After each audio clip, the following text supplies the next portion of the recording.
tarehe 13 mwezi wa 4 mwezi huu tutakuwa na duru ya 3 ya utoaji wa tuzo ya taifa ya Mwalimu Nyerere ya uandishi bunifu. Duru hii ya 3, mgeni rasmi atakuwa Makamu wa Rais wa Jamhuri ya Muungano wa Tanzania, Mheshimiwa Dr. Philip Isdori Mpango. Shughuli hii itafanyika hapa Dar es Salaam kama kawaida, na tunaalika Watanzania wote kufuatilia tukio hili ambalo ni kubwa na ambalo linatokea siku ya kumbukumbu ya kuzaliwa kwa Mwalimu Julius Kambarage Nyerere, ambaye si tu kwamba alikuwa rais wa Jamhuri ya Muungano wa Tanzania na mwanasiasa maarufu duniani, alikuwa vile vile ni mwandishi wa kazi za kichambuzi za siasa, lakini na uandishi bunifu hasa kwenye mashairi. Ni wajibu wetu sisi kukuza uandishi ambao unachambua mazingira yetu vile vile. Kama ni Kagera, uelewe mazingira ya Kagera. Mwandishi atakapoandika utasikia mambo ya senene humo, kilimo cha migomba na kadhalika. Kama ambavyo tunasoma vitabu vya wenzetu kutoka nchi mbalimbali na tunahimiza watu wasome ambavyo vinaeleza mambo yaliyoko kule. Tuzo hii imepewa jina la Mwalimu Nyerere kumenzi kama kiongozi wetu, muasisi wa taifa letu, lakini vile vile kama Mtanzania aliyekuwa mahiri sana katika uandishi bunifu.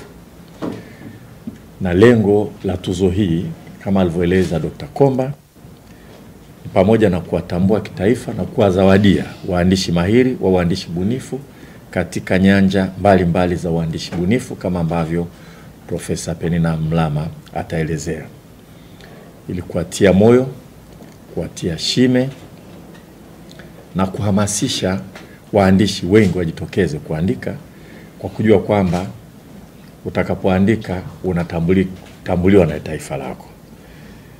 Lakini vile vile tuzo hii inapotolewa, pamoja na mshindi wa kwanza kutoa shilingi milioni 10, serikali kupitia TETI inagharamia uchapaji wa kitabu na uchapishaji kwa kuvinunua vile vitabu. Kwa anapata tenda alivyosema Dr.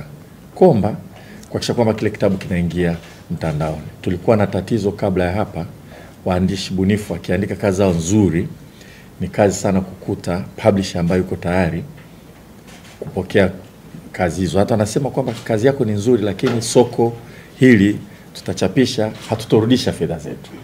Kwa hii imefanyika maksudi kuhakikisha kwamba mwandishi bunifu aliyeshinda kazi yake inachapishwa na inasomwa.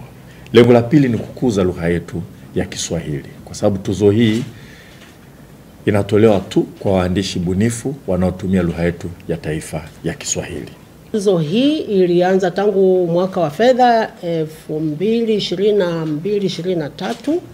Kwa hiyo huu ni mwaka wetu wa 3, na nafikiri pia wote tunafahamu kuwa tuzo hii ilianzishwa na serikali chini ya Wizara ya Elimu, Sayansi na Teknolojia, na inasimamiwa na TAI, na kuna kamati yetu ndogo ambao wajumbe wake hawa 4 hapa waliokaa hapa, na pamoja na mimi tuna mjumbe mwingine ambaye bahati mbaya leo hayupo, anaumwa, ndio tunaendesha hii shughuli ya tuzo yenyewe. Tuzo hii, mchakato huu umeendelea mwaka huu, na tangu mwaka huu uanze, mwaka huu wa fedha, tumekuwa na mchakato wa kupokea miswada mbalimbali, tumekuwa na mchakato wa jopo la majaji kukaa na kuchakata ni nani wanastahili kuingia kwenye orodha ya washindi, mpaka tumefikia sasa tumeipata ile orodha teule ambayo ndio jukumu letu kuitangaza siku hii ya leo. Nataka tukuambia kuwa mwaka huu tumeshirikisha nyanja 4 na ambazo ni ushairi, riwaya, hadithi za watoto na tamthilia.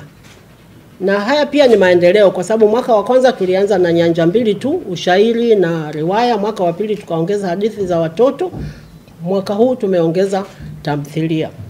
Kwa hiyo hizo ndio nyanja 4 ambazo zimeshindaniwa mwaka huu.